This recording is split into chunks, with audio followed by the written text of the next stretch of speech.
ಕಳ್ಳನಾಗರ ಕಂಡರೆ ಹಾಲನೆರೆ ಎಂಬರು, ದಿಟ್ಟನಾಗರ ಕಂಡರೆ ಕೊಲ್ಲೆಂಬರಯ್ಯ ಎನ್ನುವ ವಚನ ಇದೆ. ನಾಗರ ಪಂಚಮಿಯ ದಿನ ನಾಗದೇವರ ಕಲ್ಲಿನ ಮೂರ್ತಿಗಳಿಗೆ ಹಾಲು ಎರೆಯುವುದು ಮಾಮೂಲು. ಕರಾವಳಿ ಭಾಗದಲ್ಲಂತೂ ಪ್ರತಿಯೊಬ್ಬರು ತಮ್ಮ ಮೂಲ ನಾಗನ ಕ್ಷೇತ್ರಗಳಿಗೆ ತೆರಳಿ ಈ ದಿನ ಕಡ್ಡಾಯವಾಗಿ ಪೂಜೆಯನ್ನ ಸಲ್ಲಿಕೆ ಮಾಡ್ತಾರೆ. ಬದಲಾದ ಕಾಲಘಟ್ಟದಲ್ಲೂ ನಾಗರ ಪಂಚಮಿಯ ದಿನ ಪ್ರತಿಯೊಬ್ಬರು ತವರಿಗೆ ಹೋಗಿ ಪೂಜೆಯನ್ನ ಸಲ್ಲಿಸಿಕೊಂಡು ಬರ್ತಾರೆ. ಈ ನಡುವೆ ಉಡುಪಿಯಲ್ಲಿ ಒಂದು ವಿಚಿತ್ರ ವಿದ್ಯಮಾನ ಸಂಭವಿಸಿದೆ. ಕೇವಲ ಕಳ್ಳನಾಗರನಿಗೆ ಮಾತ್ರವಲ್ಲದೆ ನಿಜವಾದ ನಾಗನಿಗೂ ಪೂಜೆ ಸಲ್ಲಿಕೆಯಾಗಿದೆ.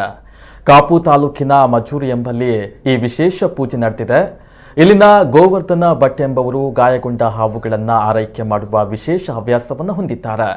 ಈ ಪರಿಸರದಲ್ಲಿ ಎಲ್ಲೇ ಗಾಯಾಳು ನಾಗರ ಹಾವು ಕಂಡು ಬಂದರೆ ಎಲ್ಲರೂ ನೇರವಾಗಿ ಗೋವರ್ಧನ ಭಟ್ಟರಿಗೆ ತಿಳಿಸ್ತಾರೆ. ಹಾಗಾಗಿ ಇವರ ಮನೆಯಲ್ಲಿ ಯಾವತ್ತೂ ಗುಣಮುಖವಾದ ಹಾವುಗಳು ಇದ್ದೇ ಇರ್ತವೆ.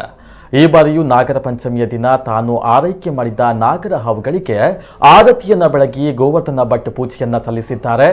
ಸದ್ಯ ಈ ವಿಡಿಯೋ ಎಲ್ಲೆಡೆ ವೈರಲ್ ಆಗ್ತಾ ಇದೆ.